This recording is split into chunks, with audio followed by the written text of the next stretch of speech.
Cet exercice est la preuve d'un théorème fondamental, c'est que si une suite converge, la limite elle est unique.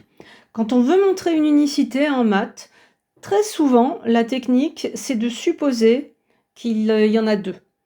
Donc là, pour montrer que la limite est unique, je déclare deux variables, L1 et L2, et je suppose que toutes les deux sont les limites de ma suite. Et évidemment, comme elles sont, je les suppose différentes, et donc, comme c'est des réels, il y en a une plus petite que l'autre, et j'ai donc le droit de les déclarer avec la particularité L1 inférieur à L2, ce qui est plus précis que L1 différent de L2. Et pour autant, il n'y a pas de perte de généralité, vous voyez. Il y a forcément moyen de déclarer deux variables comme ça. Alors, ici, vous voyez qu'on a déclaré un epsilon, c'est un tiers de L2 moins L1. Comme L2 est plus grand que L1, L2 moins L1 c'est positif, et en fait c'est cette longueur-là.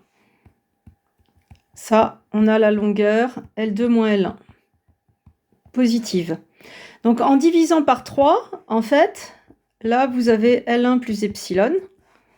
Enfin, mon dessin n'est pas très... Il faut que je coupe à peu près en 3.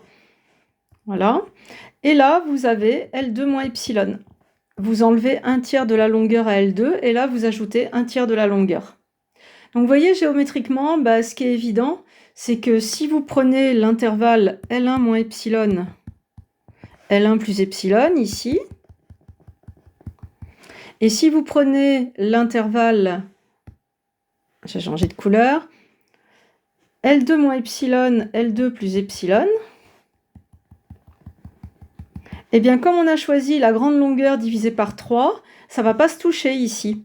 En fait, L1 plus epsilon, la borne supérieure de I, va être strictement inférieure à la borne inférieure de J. Voilà ce qu'il suffit de montrer, et ça se comprend très bien avec un dessin. Et ça expliquera que I inter J égale vide. Donc une fois qu'on a compris ça, il n'y a plus qu'à écrire. Voilà, L1 plus epsilon, pour ce epsilon-là, ça fait cette fraction, et L2 moins epsilon, ça fait celle-là. Mais comme L1 est inférieur à L2, donc vous voyez bien que vos deux fractions, elles ont le même numérateur, mais que le dénominateur de L1 plus epsilon, le numérateur, pardon, est plus petit que le numérateur de L2 moins epsilon, c'est évident. L2 plus 2L1 va être inférieur à L1 plus 2L2. Donc I inter J égale vide, puisque le sup de l'intervalle I strictement inférieur à l'inf de l'intervalle J. Pour la question 2 et 3, j'espère que vous commencez à sentir qu'il faut utiliser la définition de limite, et on va l'utiliser deux fois. Donc je déclare ces deux booléens. À quoi correspond-il? Le premier booléen, il traduit l'idée que limite de UN égale L1. C'est ce qui a été supposé. Et le booléen P2, il traduit l'idée que limite de UN égale L2, c'est également ce qu'on a supposé. Donc voilà, on l'écrit. P1 est donc vrai et P2 est vrai. Et on va faire exactement comme dans les exercices des vidéos précédentes.